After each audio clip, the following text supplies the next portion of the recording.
జై గురుదేవ్. ఓం శ్రీ సాయిరామ్. అనంత ప్రేమ స్వరూపులారా, నిన్న మీరు గురు సందేశంలో సామాజిక బాధ్యతను స్వీకరించడానికి అర్హత ఏమిటి, ఎటువంటి వ్యక్తి సామాజిక బాధ్యతను స్వీకరించగలుగుతాడు అనే అంశాన్ని గురించి తెలుసుకున్నారు. ఈరోజు హృదయ మట్టంలో మరొక కీలకమైనటువంటి అంశం మాతృత్వం.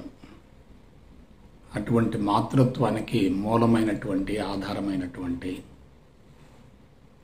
దశ మాతలను గురించి తెలుసుకోబోతున్నారు. 10 మంది మాతలను గురించి తెలుసుకోబోతున్నారు. వాస్తవానికి సామాజిక బాధ్యతను స్వీకరించాలంటే సర్వజ్ఞత ఉండాలి, పరిపూర్ణత ఉండాలి, త్రికాలజ్ఞత ఉండాలి, సత్య దర్శనం జరగాలి. జ్ఞానం అనేది అంతరంగం నుండి లావాల గుప్పొంగాలి. నేను బోధిస్తున్నాను అనే భావన ఉండకూడదు. ఒక విశ్వశక్తి నా ద్వారా జ్ఞానాన్ని అందిస్తుంది అనే భావన ఉండాలి. నేను ఏమీ కాను అనే స్థితి ఉండాలి. సమాచారాన్ని సేకరించి బోధించడం కాదు, అంతరంగంలో ఉన్నటువంటి ఆత్మజ్ఞానాన్ని బహిర్గతం చేసి ప్రపంచానికి నిస్వార్థంగా అందించగలగాలి. కాబట్టి సామాజిక బాధ్యతను స్వీకరించాలి అని భావించే వ్యక్తి అంతరంగాన్ని సమూలంగా శుద్ధి చేసుకోవాలి, జీవభావాన్ని కరిగించుకోవాలి. నేను భగవంతుడను అనే అంశం అనుభవంలోకి రావాలి. సర్వం బ్రహ్మమయం అనేటటువంటి విషయం స్పష్టంగా నిరూపించబడాలి. నేను భగవంతుడను, సర్వం బ్రహ్మమయం అనేటటువంటి 2 అంశాలు అనుభవంలోకి వచ్చాయంటే జీవిత రహస్యం తెలిసిపోతుంది, సృష్టి రహస్యం తెలుస్తుంది, విశ్వ రహస్యం కూడా తెలుస్తుంది. అయితే భూమండలం మొత్తంలో ఒక్క మానవుడు మాత్రమే ఎందుకు ఉన్నతంగా ఎదగగలిగాడు? మిగతా జాతులకి మానవుడికి మధ్య ఉన్నటువంటి వ్యత్యాసం ఏంటి? మానవుడిలో ఉన్నటువంటి ప్రత్యేకత ఏమిటి, విశిష్టత ఏమిటి? దీని గురించి మనం విశ్లేషించాలి, పరిశోధన చేయాలి. భూమండలం మొత్తంలో హృదయ మట్టం వికసించినటువంటి ఒకే ఒక జాతి మానవ జాతి. శారీరక మట్టం, ఇంద్రియ మట్టం, మానసిక మట్టం, బుద్ధి మట్టం, ఆ తర్వాత హృదయ మట్టం. అంటే శరీరానికి భగవంతుడికి మధ్యలో హృదయ మట్టం అనేది అనుసంధానం అవుతుంది. ఎవరైనా హృదయ మట్టం ద్వారానే సృష్టికర్త వైపుకు మళ్ళీ అవకాశం ఉంటుంది. సృష్టి గొప్పదా, సృష్టికర్త గొప్పవాడా అనేటటువంటి అంశంలో మనం స్పష్టత ఏర్పరచుకోవాలి. సృష్టి, సృష్టికర్త. సృష్టికర్త నుండి సృష్టి ఆవిర్భవిస్తుంది. ఆ సృష్టిలో మార్పులు చేర్పులు జరుగుతాయి. ఆ సృష్టి మళ్ళా తిరిగి సృష్టికర్తగానే రూపాంతరం చెందుతుంది. సృష్టిని, సృష్టికర్తను వేరు చేసే అవకాశమే లేదు. అయితే సృష్టి అనేది సృష్టికర్త నుండి ఆవిర్భవించింది, కంటికి కనిపిస్తూ ఉంటుంది. అదే మానవ జీవితానికి, ప్రకృతికి, విశ్వానికి ఆధారం అవుతుంది. సృష్టిలో సృష్టికర్త ఉంటాడు, కానీ సృష్టికర్తలో సృష్టి ఉండదు. సృష్టికర్త ఒక రకంగా పాక్షికమే, సృష్టి పరిపూర్ణమవుతుంది. అటువంటి పరిపూర్ణమైనటువంటి సృష్టిని గురించి తెలుసుకోగలిగితే జీవిత రహస్యం, ప్రకృతి రహస్యం, విశ్వ రహస్యం 3 తెలిసిపోతాయి. కాబట్టి సామాజిక బాధ్యతను స్వీకరించాలంటే తప్పనిసరిగా సృష్టిని గురించి, సృష్టికర్తని గురించి, రెండింటిని గురించి సమూలంగా, స్పష్టంగా, శాస్త్రయుక్తంగా అవగాహన కలిగి ఉండాలి. సృష్టికర్తే ముఖ్యం అనుకోకూడదు, సృష్టిలో ఇరుక్కుపోకూడదు. సృష్టిలో ఇరుక్కున్న వ్యక్తి సృష్టికర్త యొక్క ఉనికిని గ్రహించలేడు. సృష్టిని విస్మరించి సృష్టికర్త కోసం అన్వేషణ చేసే వ్యక్తి పరిపూర్ణుడు కాలేడు. మరి పరిష్కారం ఏమిటి? సృష్టిలో ఉన్నటువంటి సృష్టికర్తను గుర్తించగలగాలి. ఎప్పుడైతే సృష్టిలోనే సృష్టికర్తను చూడగలుగుతామో ఇక సృష్టికర్తను గురించినటువంటి అన్వేషణ ఉండదు. అదే పరిపూర్ణత్వం అంటే. ప్రపంచానికి భిన్నంగా పరమాత్మ లేడు. ప్రపంచంలోనే పరమాత్మ ఉన్నాడు. ప్రపంచానికి భిన్నంగా పరమాత్మ ఉన్నాడు అనే భావన కలిగిందనుకోండి, మనం పరమాత్మ కోసం అన్వేషణ చేస్తూ ఉంటాం, పరిశోధన చేస్తూ ఉంటాం, కఠోర సాధన చేస్తూ ఉంటాం. కానీ పరమాత్మ కంటికి కనిపించే అవకాశమే లేదు. అందువల్ల మనం ఏం చేయాలి? సృష్టిలోనే సృష్టికర్తను చూసుకోగలగాలి. ప్రపంచంలోనే పరమాత్మను చూడగలగాలి. ప్రపంచమే పరమాత్మ అనుకోవాలి. ప్రపంచానికి భిన్నంగా పరమాత్మ లేడు అనే భావన కలిగిందనుకోండి, మనసు నిండుకుండలా ఉంటుంది. అంతేకాకుండా మన అంతరంగంలోనే పరమాత్మ ఉన్నాడు అనే భావన కలిగిందనుకోండి, ఇక అన్వేషణ, వెతుకులాట 2 ఉండవు. అవి 2 లేకపోతే మనసు ప్రశాంతంగా ఉంటుంది, నిండుకుండలాగా ఉంటుంది. ఇక సాధన యొక్క అవసరమే ఉండదు. అందువలన ముందు జన్మ రహస్యం తెలుసుకోవాలి, తర్వాత ప్రకృతి రహస్యం తెలుసుకోవాలి, ఆ తర్వాత సృష్టి రహస్యం, విశ్వ రహస్యం తెలుసుకోవాలి. దానికి సంబంధించి మానవ జాతిలో హృదయ మట్టం వికసించడానికి మూల కారణం ఏమిటో ఆ క్లూ తెలుసుకుందాం, ఆ మూలం తెలుసుకుందాం. భూమండలం మొత్తంలో ఒక మానవ జాతిలోనే మనో చైతన్యం, బుద్ధి చైతన్యం 2 ఉన్నాయి. అంటే మానసిక మట్టం ఉంది, బుద్ధి మట్టం ఉంది. ఈ మానసిక మట్టం, బుద్ధి మట్టం 2 కూడా వికసించాయి అనుకోండి, విస్తరించాయి అనుకోండి, అప్పుడు హృదయ మట్టం తెరుచుకుంటుంది. కాబట్టి మానసిక మట్టం, బుద్ధి మట్టం 2 ఒక్క మానవ జాతిలోనే ఉన్నాయి, మిగతా ఏ జాతిలోనూ లేవు. మానసిక మట్టం, బుద్ధి మట్టం 2 ఉంటేనే హృదయ మట్టం తెరుచుకునే అవకాశం ఉంటుంది. కాబట్టి కీలక రహస్యం ఎక్కడుంది? మానసిక బుద్ధి మట్టాలలో ఉంది.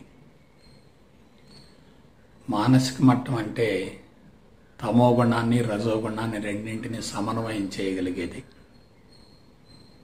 బుద్ధి మట్టం అంటే విచక్షణతోటి, వివేచనతోటి, విచారణతోటి, విశ్లేషణతోటి, విజ్ఞతతోటి మనిషికి జన్మ రహస్యాన్ని, ప్రకృతి రహస్యాన్ని, సృష్టి రహస్యాన్ని, విశ్వ రహస్యాన్ని తెలియజేసేది, ఛేదించగలిగేది. భారతీయుల అదృష్టం ఏమిటంటే క్రీస్తుకు పూర్వం 6000 సంవత్సరాల నాడే జన్మ రహస్యాన్ని గురించి, సృష్టి రహస్యాన్ని గురించి, ప్రకృతి రహస్యాన్ని గురించి, విశ్వ రహస్యాన్ని గురించి, అన్నిటిని గురించి శాస్త్రయుక్తంగా లోతుగా అధ్యయనం చేసి అనేక కీలక అంశాలను బహిర్గతం గావించడం జరిగింది. భవిష్యత్తులో ఇవన్నీ కూడా ప్రపంచానికి ఆదర్శం కాబోతున్నాయి. కాబట్టి ఋషులు చేసినటువంటి పవిత్రమైనటువంటి యజ్ఞం ఆనాటి మానవులకు ఉపయోగపడకపోయినప్పటికీ ఈనాటి మానవులకి తప్పనిసరిగా అవసరమవుతుంది. ఆ యజ్ఞం సామాన్యమైంది కాదు. వాళ్ళు కళ్ళు మూసుకొని ఆత్మ దృష్టి ద్వారా ఆత్మస్థితి నుండి జన్మ రహస్యాన్ని, ప్రకృతి రహస్యాన్ని, సృష్టి రహస్యాన్ని, విశ్వ రహస్యాన్ని ఛేదించగలిగారు. భారతదేశపు ఆధ్యాత్మిక జీవన విధానం ప్రపంచానికే ఆదర్శవంతమవుతుంది. భారతీయులు అనుసరించినటువంటి విధానం మహోన్నతమైనది. అది దశమాతలను కాపాడే విధంగా ఉంటుంది. మన చుట్టూ 10 మంది మాతలు తిరుగుతూ ఉన్నారు, మనల్ని కాపాడుతూ ఉన్నారు. ఆ 10 మాతల యొక్క విశిష్టతను, ఔన్నత్యాన్ని గురించి తెలుసుకోగలిగితే ఇక జీవితం ధన్యమైనట్లే. అందువల్ల గురు సందేశాలలో నేను ఒక డిఫరెంట్ సబ్జెక్ట్ని మీకు అందిస్తున్నాను. గతంలో ఎవరు ఇటువంటి సమాచారాన్ని బహిర్గతం చేయలేదు. అది నా ప్రత్యేకత కూడా కాదు. ప్రపంచానికి ఎప్పుడు ఏది అవసరం అవుతుందో అది అప్పుడే అక్కడే సృష్టించబడుతుంది. ఇవాళ ప్రపంచానికి ఆత్మజ్ఞానం, ఆధ్యాత్మిక జీవన విధానం తప్పనిసరిగా అవసరం. కాబట్టి ఇటువంటి విలువైనటువంటి కీలకమైనటువంటి సమాచారం బహిర్గతమవుతుంది. నేను రాత్రి ఒక టాపిక్ చెబుదామని పడుకుంటాను, కానీ పొద్దున్న లేవగానే క్రొత్త టాపిక్ స్ఫురణకు వస్తుంది. ఇది ఎలా జరుగుతుంది? నాకే మిస్టరీగా ఉంది, మిరకిల్గా ఉంది. అంటే నేను చెవటం లేదు, ఒక విశ్వశక్తి నన్ను ఆలంబనగా చేసుకొని, ఉపకరణంగా చేసుకొని ఈ సమాచారాన్ని బహిర్గతం చేస్తుంది. ఇంతవరకు ఆధ్యాత్మిక చరిత్రలో ఎవరూ ఇటువంటి కీలకమైన సమాచారాన్ని బహిర్గతం చేయలేదు. అందువల్ల దీన్ని పదే పదే వింటూ ఉంటే, విశ్లేషించుకుంటూ ఉంటే జీవితానికి సంబంధించినటువంటి చిక్కు ప్రశ్నలు మొత్తం కూడా పటాపంచలవుతాయి. సందేహ నివృత్తే సాధన అవుతుంది. అనుమానం తొలగిపోతే అదే మనిషికి అసలు సిసలైనటువంటి పరిపూర్ణత అవుతుంది. కాబట్టి ఈరోజు దశమాతలను గురించి తెలుసుకుందాం. మొట్టమొదటిసారిగా మనకు జన్మనిచ్చినటువంటి తల్లి ఉంది. ఆమెనే దేహమాత అంటారు. దేహమాత. ఆమె ఎలా జన్మనిచ్చిందో ఒక్కసారి కళ్ళు మూసుకొని ఆలోచించండి. తన జీవితాన్ని పణంగా పెట్టి, జీవితాన్ని త్యాగం చేసి, జీవితాన్ని సమూలంగా సమర్పించి మనకి ఈ దేహాన్ని ప్రసాదించడం జరిగింది. కాబట్టి మనకి దేహాన్ని ప్రసాదించినటువంటి మాతే దేహమాత అవుతుంది. దేహమాత లేకపోతే ఈ దేహం లేదు కదా. కాబట్టి మనం మొట్టమొదటగా స్ఫురణకు తెచ్చుకోవలసినటువంటి పవిత్రమైనటువంటి మాతృమూర్తి మనకెప్పుడు కనిపిస్తూ ఉంటుంది. ఆమె భౌతికంగా లేకపోయినా ఆమె భావాలు, అలవాట్లు, ఆలోచనలు, జీవితం, జీవన విధానం మనలో నిక్షిప్తమై ఉన్నాయి. కాబట్టి ఆమె ప్రసాదించినటువంటి ప్రసాదమే, దైవ ప్రసాదమే ఈ శరీరం. ఎవరికైతే హృదయ మట్టం వికసిస్తుందో వాళ్ళు మాత్రమే దేహమాతను పూజించగలుగుతారు. దేహమాతను పూజించగలిగితే ప్రపంచంలో ఎవరిని పూజించవలసిన అవసరం లేదు. రెండవది, ఈ దేహం పోషింపబడాలంటే తప్పనిసరిగా పంచభూతాలు కావాలి. ఆ పంచభూతాలు ఆహారం రూపంలో, నీటి రూపంలో, వేడి రూపంలో, వాయువు రూపంలో, ఆకాశ రూపంలో మనకు అందించబడుతూ ఉంటాయి. పంచభూతాత్మకమైనటువంటి ఈ దేహం పోషింపబడి జీవిత ప్రణాళిక అమలు జరగాలంటే, సంకల్పం నెరవేరాలంటే, కర్మలు కరిగిపోవాలంటే జీవభావం సమూలంగా తొలగిపోవాలంటే తప్పనిసరిగా ఈ దేహాన్ని మనం పోషిస్తూ ఉండాలి. ఈ దేహ పోషణకు అవసరమైనటువంటి పదార్థం ఎక్కడి నుంచి వస్తుంది? భూమి నుండి వస్తుంది. కాబట్టి ఆ భూమిని భూమాత అంటారు. మొట్టమొదట దేహమాత, రెండు భూమాత. మన శరీరం తయారు కావటానికి భూమాత అవసరమే. ఈ శరీరం పెరగటానికి, పోషింపబడటానికి భూమాత అవసరమే. ఈ శరీరం చివరికి భూమాతలోనే కలిసిపోతుంది. కాబట్టి భూమాత, దేహమాత వీళ్ళిద్దరు కూడా మన జీవితానికి రెండు కళ్ళ వంటి వారు. మన అవసరాలు మొత్తం ఎలా తీరుతున్నాయి? భూమాత ద్వారానే తీరుతున్నాయి. తల్లి ఈ శరీరాన్ని తయారు చేయడానికి అవసరమైనటువంటి పోషక పదార్థం ఎక్కడి నుంచి వస్తుంది? భూమాత ద్వారానే వస్తుంది. కాబట్టి మొట్టమొదట దేహమాత, తర్వాత భూమాత. ఇక మూడవది, జంతువులు చాలా విశిష్టమైనవి. జంతు సామ్రాజ్యం అంతటిలో మానవుడు చాలా ఉన్నతమైన వాడు. మిగతా జాతుల్లో లేనటువంటి మనో చైతన్యం, బుద్ధి చైతన్యం ఒక్క మానవ జాతిలోనే ఉంది. అయితే అటువంటి జంతు సామ్రాజ్యం మొత్తంలో స్వచ్ఛమైంది, పవిత్రమైంది, మనం పూజించడానికి అర్హమైనటువంటి ఒకే ఒక జంతువు ఉంది. అదేమిటంటే గోవు, గోమాత. మీరు ఒకసారి జాగ్రత్తగా ఆధ్యాత్మిక చరిత్రను, ఆధ్యాత్మిక జీవన విధానాన్ని విశ్లేషించండి.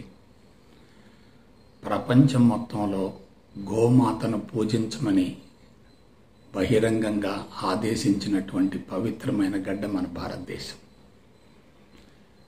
గోవును పూజిస్తే ముక్కోటి దేవతలను పూజించినట్లే. గోవును కాపాడుకుంటే ముక్కోటి దేవతలను కాపాడినట్లే.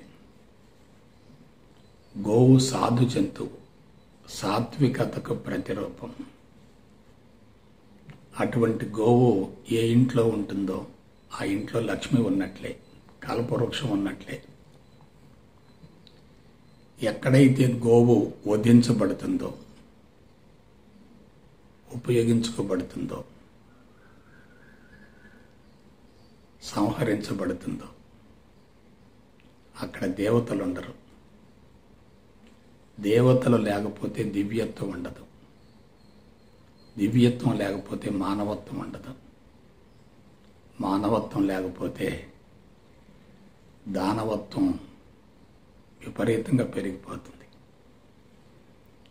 కాబట్టి మానవత్వం కరిగిపోవటానికి, దానవత్వం ప్రకోపించడానికి మూల కారణం ఏంటంటే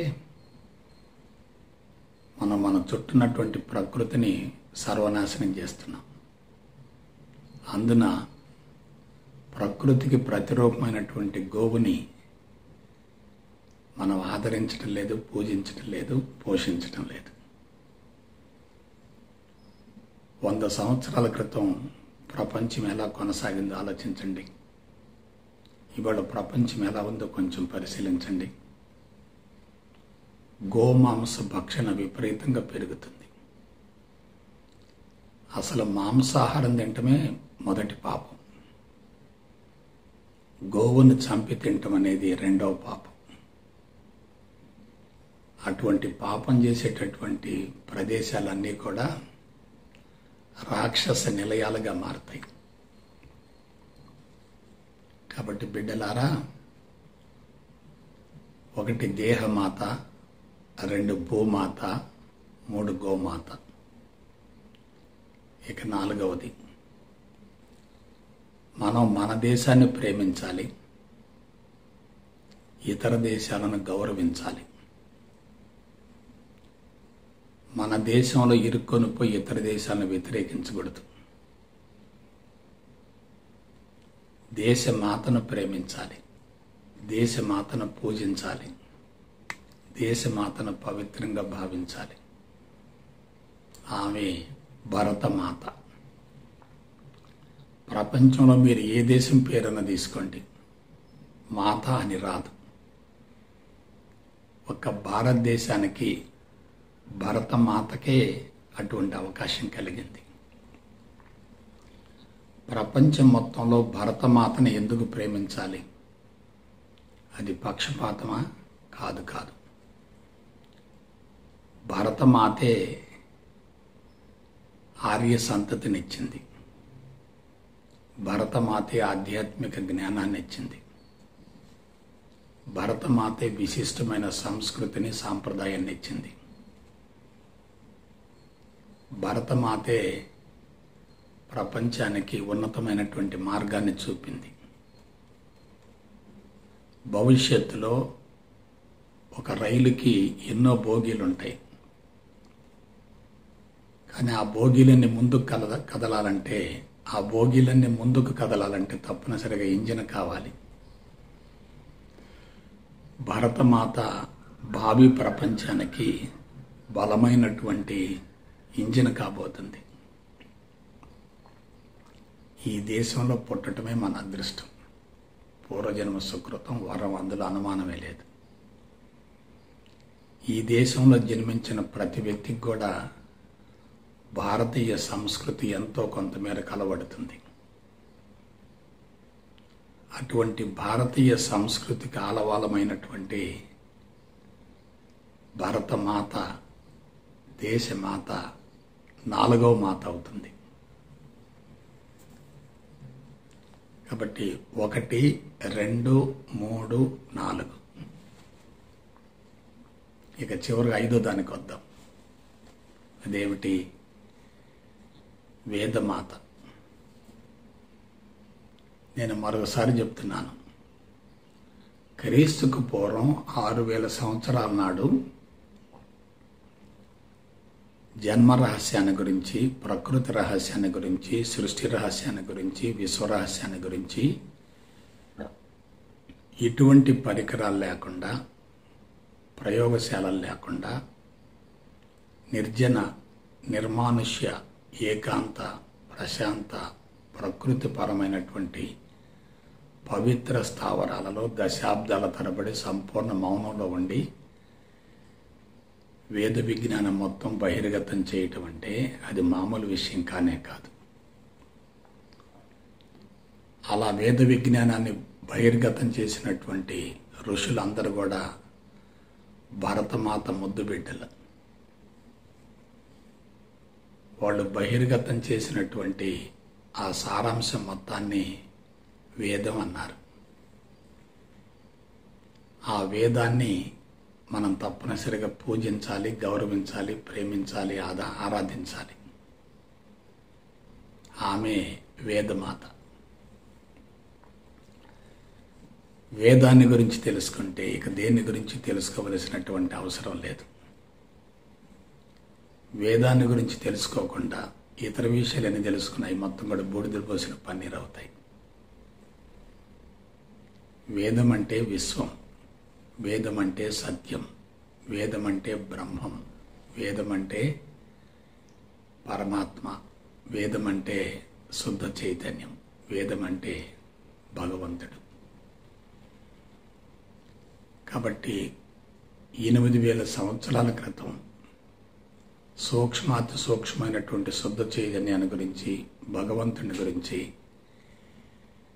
భారతదేశంలోనే ఎందుకు బహిర్గతమైందంటే ఈ భారతదేశం యొక్క నైసర్గిక స్వరూపం అంత గొప్పది. భారతదేశంలో ఉద్భవించినటువంటి ఆర్య సంతతి ప్రపంచానికి ఆదర్శవంతం. కాబట్టి ఇప్పటికి 5 మాతల గురించి చెప్పాను, ఒకసారి చూసుకోండి. దేహమాత, భూమాత, గోమాత, దేశమాత, ఆ తర్వాత వేదమాత. అయితే ఈ వేదమాత వెలుగులోకి రావటం వల్ల మనిషి పరిపూర్ణుడవుతాడు,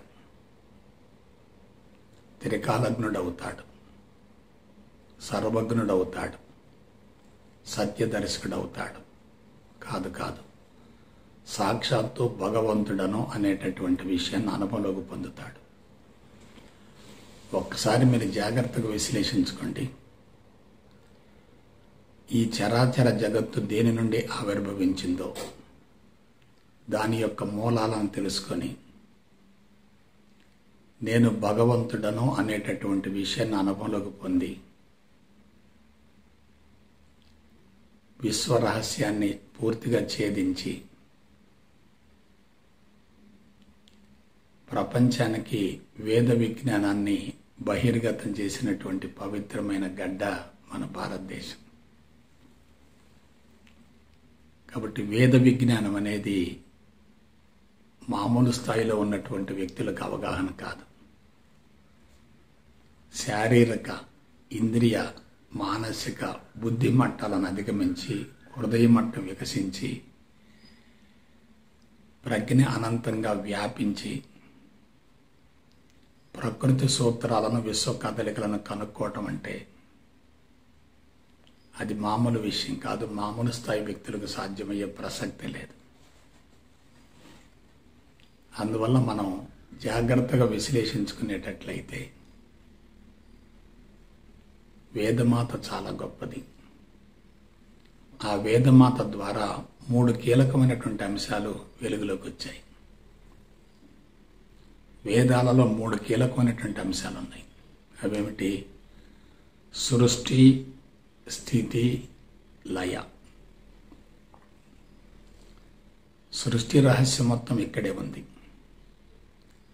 ఒక సంకల్పం ద్వారా వస్తువు తయారవుతుంది, అదే సృష్టి. ఆ వస్తువు కొంతకాలం కొనసాగుతుంది, అదే స్థితి. సంకల్పం నెరవేరిన తర్వాత ఆ వస్తువు పంచభూతాల్లో కలిసిపోతుంది. కాబట్టి సృష్టి, స్థితి, లయ. ఈ సృష్టి, స్థితి, లయ 3 కూడా 3 అధిదేవతల ద్వారా నిర్వహించబడుతూ ఉన్నాయి, కొనసాగుతూ ఉన్నాయి.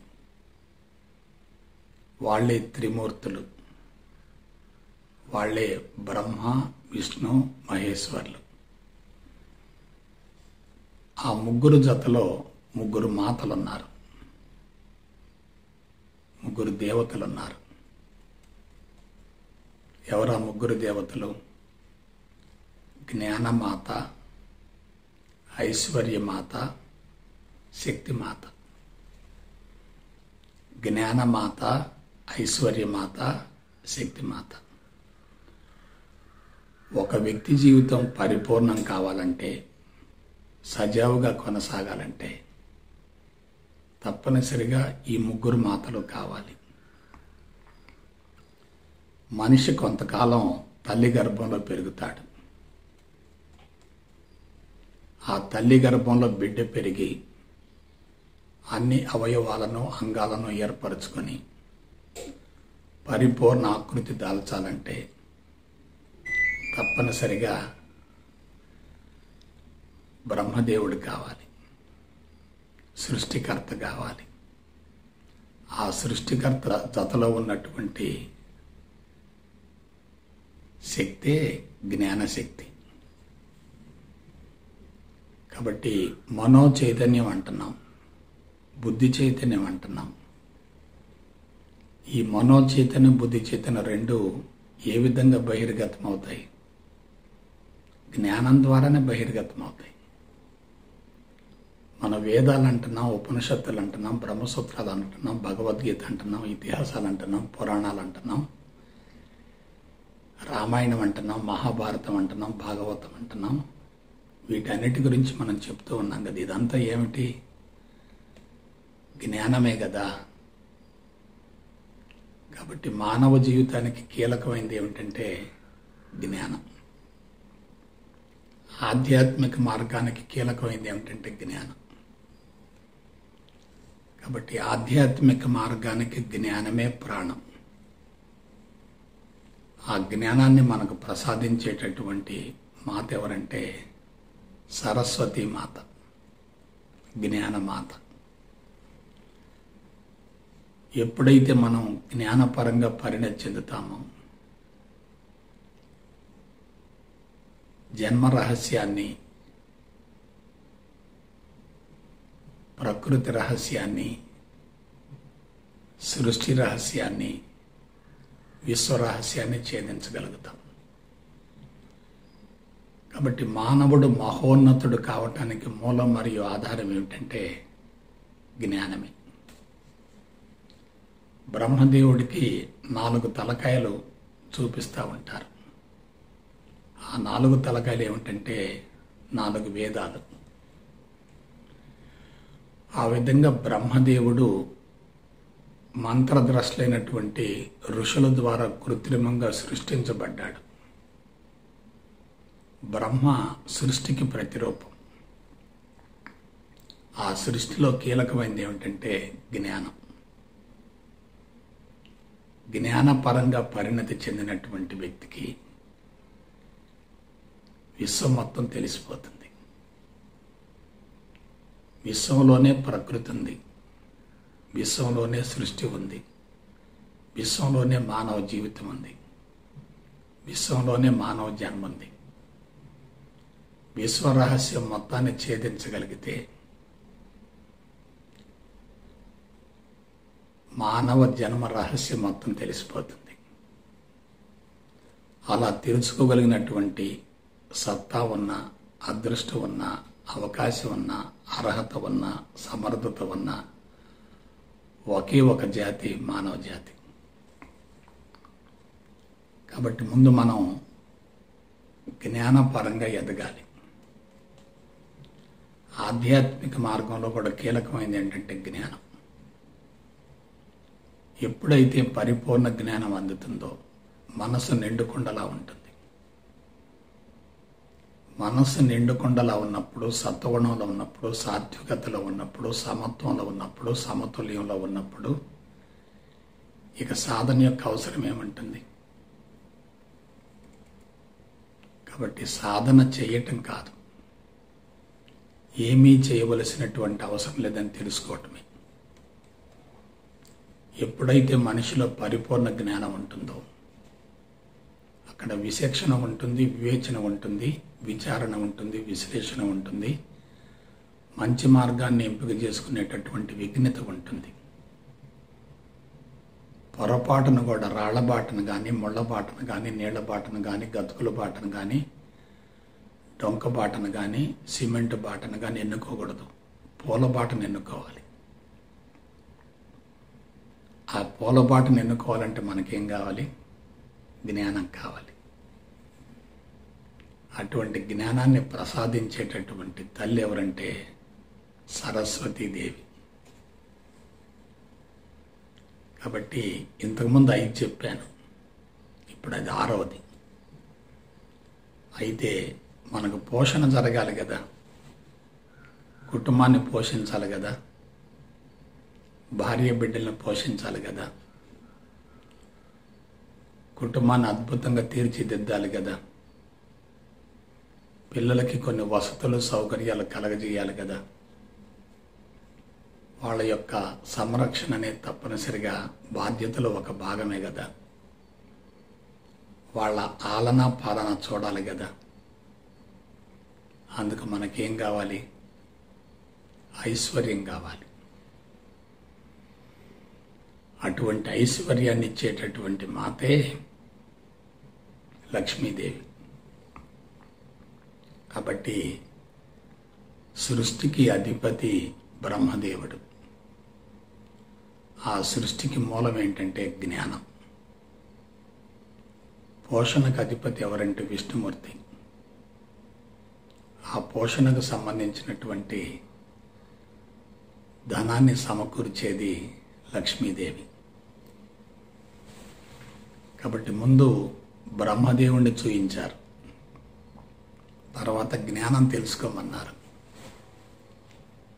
తర్వాత కుటుంబ పోషణకు అవసరాలు తీర్చుకోవటం కోసం, వసతులు కల్పించుకోవటం కోసం, బిడ్డల్ని పెంచి పెద్ద చేయటం కోసం తప్పనిసరిగా ఐశ్వర్యం కావాలి. ఈ ఐశ్వర్యం ఎక్కడి నుంచి వస్తుంది? జ్ఞానం ద్వారానే వస్తుంది. ఇది కీలక రహస్యం. ఎలా? పరమాత్మ ప్రాణశక్తిగా రూపాంతరం చెందుతుంది. ప్రాణశక్తి సంకల్పంగా రూపాంతరం చెందుతుంది. ఆ సంకల్పం తన సంకల్పాన్ని నెరవేర్చుకోవటం కోసం ఆకారాన్ని, వస్తువుని, రూపాన్ని తయారు చేసుకుంటుంది. కాబట్టి ఒక వస్తువు, ఆకారం, రూపం తయారు కావాలంటే మూలమేంటి? సంకల్పం. సంకల్పం అంటే ఏమిటి? జ్ఞానం. జ్ఞానానికి ప్రతిరూపం ఎవరు? సరస్వతి. సరస్వతి జతలో ఎవరున్నారు? బ్రహ్మదేవుడు. బ్రహ్మదేవుడు అంటే ఎవరు? 4 వేదాలకు ప్రతిరూపం. ఆ తర్వాత విష్ణుమూర్తి. పుట్టినప్పటి నుంచి మరణించేంత వరకు ఈ దేహాన్ని తప్పనిసరిగా పోషించాలి. ఎందుకు పోషించాలి? జీవిత సంకల్పం నెరవేరటం కోసం పోషించాలి. జీవిత పరమార్థం నెరవేరటం కోసం పోషించాలి. కర్మలను కరిగించుకోవటం కోసం పోషించాలి.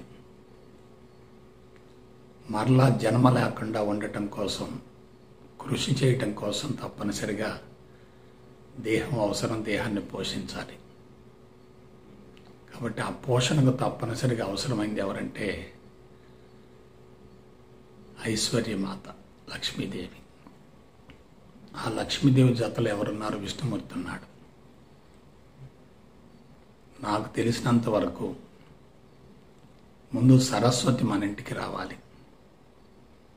తర్వాత ఆమె లక్ష్మిని పిలిపించుకుంటుంది, లక్ష్మిని తీసుకొచ్చుకుంటుంది. సరస్వతి రాకుండా లక్ష్మి వచ్చింది అనుకోండి, చాలా ప్రమాదం. సంస్కారం ఉంటే సంపద ఆటోమేటిక్గా సమకూరుతుంది. సంతృప్తి అనేది ఉంటే సంపద పుష్కలంగా సమకూరుతుంది. ఆ సంతృప్తి కలగాలంటే సరస్వతి కావాలి. సరస్వతి మన లోపల ఉన్నప్పుడు ప్రపంచమే మనకి సమ్మోహితమవుతుంది. కాబట్టి మన జీవితానికి కీలకం మరియు ఆధారం ఏంటంటే సరస్వతి. పోషణకి ఏం కావాలంటే లక్ష్మీదేవి కావాలి. కానీ ఆ సరస్వతి ఎలా ఉండాలి? సృష్టికి ప్రతిరూపంగా ఉండాలి. ఆ సృష్టి ఎలా ఉండాలి? భగవంతుడి ఆదేశాలకు అనుగుణంగా ఉండాలి.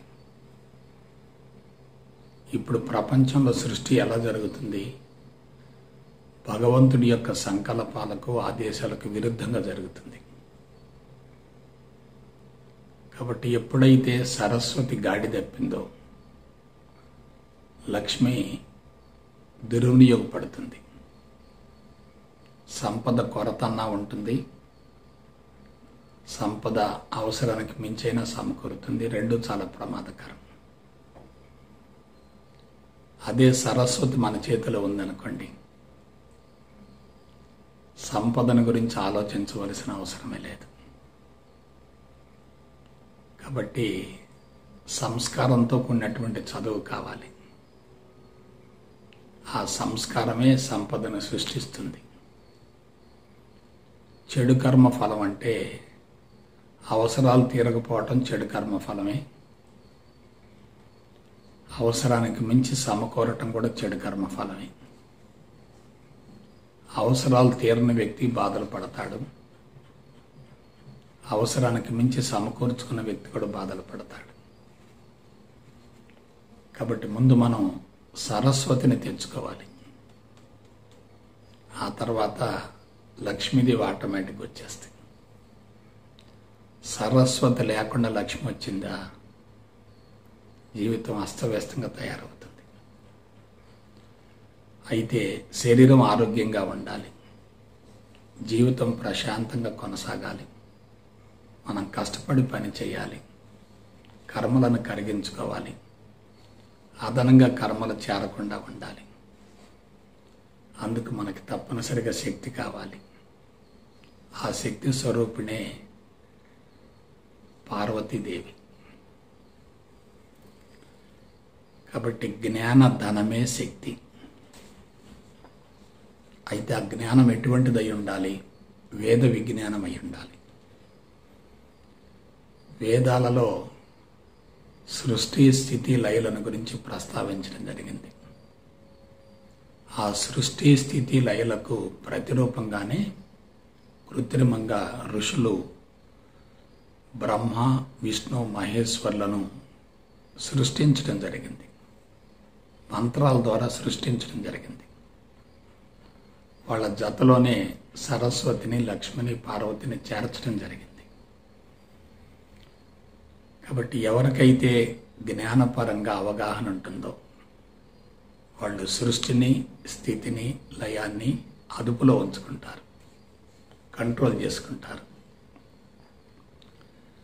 సృష్టి రజోగుణం, స్థితి సత్వగుణం, లయ తమోగుణం.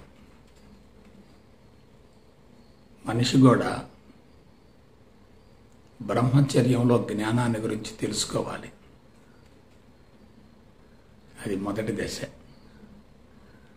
అదే సృష్టి అంటే, అదే బ్రహ్మచర్య ఆశ్రమము. కాబట్టి ముందు జ్ఞానపరంగా ఎదగాలి, ధర్మాన్ని గురించి తెలుసుకోవాలి.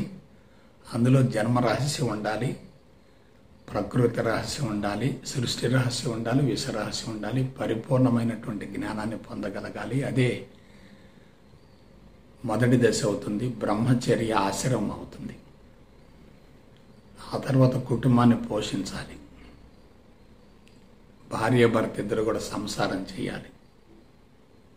సంతానాన్ని కని పెంచి పోషించాలి. వాళ్ళని ప్రయోజకులుగా తయారు చేయాలి. అందుకు తప్పనిసరిగా లక్ష్మి కావాలి, విష్ణుమూర్తి కావాలి. మరి మొదట ఎవరు కావాలి? బ్రహ్మ కావాలి, సరస్వతి కావాలి. ఆ తర్వాత ఇవి రెండు కొనసాగాలంటే తప్పనిసరిగా శక్తి కావాలి. ఆ శక్తి లేదనుకోండి, సరస్వతికి లక్ష్మికి అవకాశమే లేదు. శరీరం ఆరోగ్యంగా ఉంటేనే మనం ధర్మ కార్యక్రమాలను నెరవేర్చగలుగుతాం. అందుకే శరీర మాధ్యం కలు ధర్మ సాధనం అన్నారు. ధర్మ కార్యక్రమాలు నెరవేరాలంటే తప్పనిసరిగా శరీరం ఆరోగ్యంగా ఉండాలి. కాబట్టి గమనించారా మానవ జీవితం ఎంత ఉన్నతమైనదో? ఇటువంటి విషయాలను గురించి మనం తెలుసుకున్నాం అనుకోండి, అంతరంగం నిండుకుండలా ఉంటుంది. అంతరంగం నిండుకుండలా ఉన్నప్పుడు అనుకున్న సంకల్పం ఏదైనా సునాయాసంగా నెరవేరుతుంది. అంతరంగంలో అసంతృప్తి ఉన్నప్పుడు, అశాంతి ఉన్నప్పుడు అనుకునేది ఒకటైతే మరొకటి జరుగుతూ ఉంటుంది. సో ఇప్పటి వరకు మనం 8 మంది మాతలను గురించి తెలుసుకున్నాం. 1 దేహమాత, 2 భూమాత, 3 గోమాత, 4 దేశమాత, 5 వేదమాత. ఇక నెక్స్ట్ 3 జ్ఞానమాత, ఐశ్వర్యమాత, శక్తిమాత. ఒక్కసారి మీరు పాశ్చాత్య నాగరికతను, పాశ్చాత్య జీవన విధానాన్ని, పాశ్చాత్య దేశాలు అనుసరించేటటువంటి జీవన సరళిని, వాళ్ళు తెలుసుకునేటటువంటి సమాచారాన్ని, వాళ్ళు చదువుకునేటటువంటి చదువుని గురించి ఒక్కసారి విశ్లేషించుకోండి. ఇవి లేవు అసలు. అందుకే భారతదేశంలో పుట్టడమే మన అదృష్టం. ఈ దేశంలో పుట్టి వేదాలను గురించి, ఉపనిషత్తుల గురించి, బ్రహ్మసూత్రాలను గురించి తెలుసుకోకపోతే అంతకు మించినటువంటి దురదృష్టం మరొకటి లేదు. మన దేశంలో ధర్మం ఉంది. ఇతర దేశాల్లో ధనానికి ఎక్కువ ప్రాధాన్యత ఉంది. ధర్మం ధనాన్ని సృష్టించుకుంటుంది. ధనంలో ఇరుక్కుపోతే ధర్మానికి అవకాశం ఉండదు. అందుకే బ్రహ్మచర్యంలో ధర్మాన్ని గురించి తెలుసుకుంటే చాలు. ఆ తర్వాత గృహస్థ జీవితంలో ధనం సమకూరుతుంది. జీవనయానం సజావుగా కొనసాగటానికి అవసరమైనటువంటి శక్తి ఆటోమేటిక్గా వస్తుంది. జ్ఞానం లేకుండా, ధనం లేకుండా శక్తికి అవకాశమే లేదు. సో ఇప్పటి వరకు మనం 8 మాతల గురించి తెలుసుకున్నాం. ఇప్పుడిక 9వ మాత very very very very important. ఎవరంటే ప్రకృతి మాత. ప్రకృతి మాత అంటే ఎవరు? పంచభూతాలు, వృక్షాలు, జంతువులు మరియు మానవులు. మానవుల్ని ప్రత్యేకంగా ఎందుకు తెలియజేస్తున్నామంటే మానవుడిలో ప్రత్యేకత ఉంది. మనోచేతనం, బుద్ధి చేతనం 2 ఉన్నాయి. అన్నింటిని గురించి తెలుసుకునే అవకాశం ఉంది, అవగాహన శక్తి ఉంది, ఆలోచన శక్తి ఉంది. కాబట్టి మనం ప్రకృతిలో ఒక భాగమే. ప్రకృతికి భిన్నం కాదు, అతీతం కాదు. నేను ప్రకృతిలో ఒక భాగం అనుకున్న వ్యక్తి ఎలా ఉంటాడు? నేను ప్రకృతి నుండి వేరు అనుకున్న వ్యక్తి ఎలా ఉంటాడు? ప్రకృతిని పదార్థంగా చూసే వ్యక్తి ఎలా ఉంటాడు? ప్రకృతిని పరమాత్మగా భావించే వ్యక్తి ఎలా ఉంటాడు? ప్రకృతిని ఉపయోగించుకునే వ్యక్తి ఎలా ఉంటాడు? ప్రకృతిని కాపాడే వ్యక్తి ఎలా ఉంటాడు? ఒకసారి ఆలోచించండి. పాశ్చాత్య దేశాలు మొత్తం కూడా జ్ఞానపరంగా సరస్వతి మాతను సరిగా అవగాహన చేసుకోలేక, అర్థం చేసుకోలేక, సంపద కోసం పరితపిస్తూ ధర్మాన్ని విస్మరించి కృత్రిమైనటువంటి అభివృద్ధి మీద దృష్టిని కేంద్రీకరించి ప్రకృతి మాతను సర్వనాశనం చేసి ప్రస్తుతం శిక్షణ అనుభవిస్తుంది. కాబట్టి ప్రకృతి మాతను కాపాడుకుంటే మన జీవితం ప్రశాంతంగా కొనసాగుతుంది. ప్రకృతి మాతను ఏమాత్రం కళావిహీనం చేసినా ఆ ప్రకృతి కన్నెర్ర చేస్తుంది. ప్రకృతి కన్నెర్ర చేస్తే మానవ జీవితం పూర్తిగా గాడి దప్పుతుంది, అస్తవ్యస్తం అవుతుంది, సర్వనాశనం అవుతుంది. కాబట్టి మనం తప్పనిసరిగా తెలుసుకోవలసినటువంటి మాత ఎవరంటే ప్రకృతి మాత.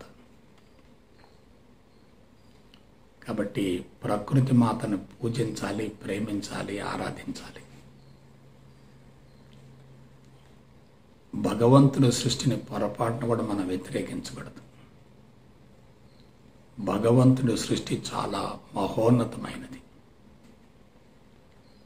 మానవుడు దానికి విరుద్ధంగా జీవించినందువల్లనే మూల్యం చెల్లిస్తున్నాడు. ఇక చిట్ట చివరిది, ఆఖరిది. అదేమిటి? విశ్వమాత. విశ్వం మొత్తాన్ని దేవాలయం అనుకుంటే మానవుడు ఆ దేవాలయంలో ఒక దేవుడు అవుతాడు. ఎవరికైతే విశ్వవ్యాప్త భావన ఉంటుందో ఆ వ్యక్తి మాత్రమే దేవుడిగా పూజింపబడతాడు. కాబట్టి విశ్వమాత